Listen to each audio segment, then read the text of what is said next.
Now we get into establishing goals for the household. The first one is the retirement goal. And the first step in establishing a retirement goal is just determining retirement timing, what age the principal expects to retire. The next step is determining the monthly savings amount. Now, in our original Wealth Manager application and what we have today in our platform in terms of functionality, we capture human capital or capitalized future income. So we would take in the salary and whatnot of the principal and then inventory the pre-retirement expenses. Well, our initial client said that's a lot of work for what we're trying to do. Can you net those into one number, and we'll call it a monthly savings number, which is the net of your income and your pre-retirement expenses.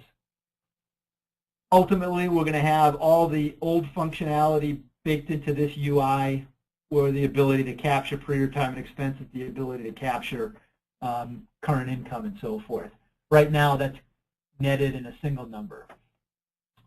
And it's called monthly savings, which you could indicate whether you want it established to grow at a cost of living adjustment or not. And then the final step is establishing retirement expenses. And this is where we introduce for the first time our notion of goal priority classes. So what you'll find in this that for each goal that's entered, the advisor through the client indicates the absolute necessary amount. And this is critical to the methodology because the methodology is most sensitive to the necessary goal amount. And there's the target goal amount and the aspirational goal amount. And basically what this allows is the planning flexibility so that goals are not traded off one another in absolute terms. So it's not like a client will forego college funding to reach their target retirement expenses. Rather, they indicate different priority classes, and what the investment strategy will do will be to lock in, if you will, to ensure that the necessary amounts for each goal are met. So the end investment strategy will not take so much risk that would put the necessary goal amounts and achieving those goal amounts at risk. So this is where this notion of liability-driven investing comes in.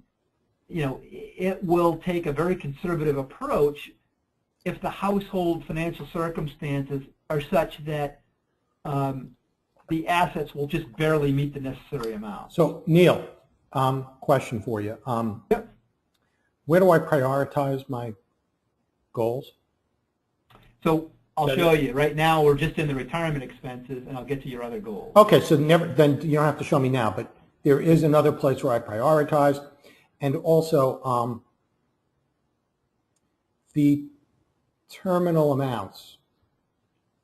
And forgive me if you already told me this. Where am I? How am I coming up with those terminal amounts?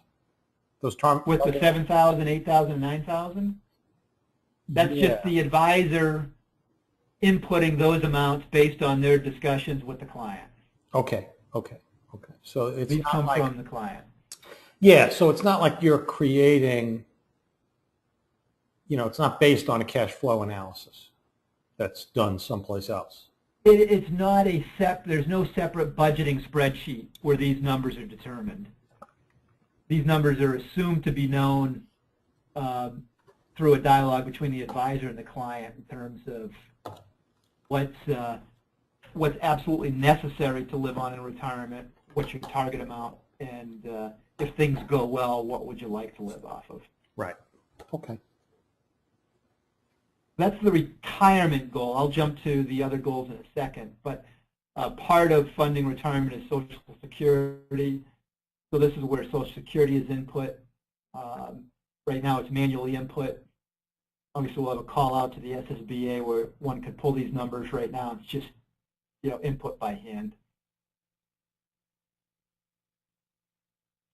And then there's the other goals, both pre and post-retirement. So there's education goals, lump sum goals. For education goals, there's this notion of goal priority class as well. So what you're optimizing across goals for the necessary amounts. And that's what the investment strategy is intending to lock in. It's very sensitive to what's input as a necessary amount for any particular goal. The other additional planning flexibility for the college goal, obviously, is the start date and the program length for the education. That determines on a cash flow basis when the funds are needed. On the lump sum goal amounts, similarly, you have your notion of goal priority classes. For this particular goal, there's an aspirational goal of for a condo for a purchase of $200,000, but that's not necessary.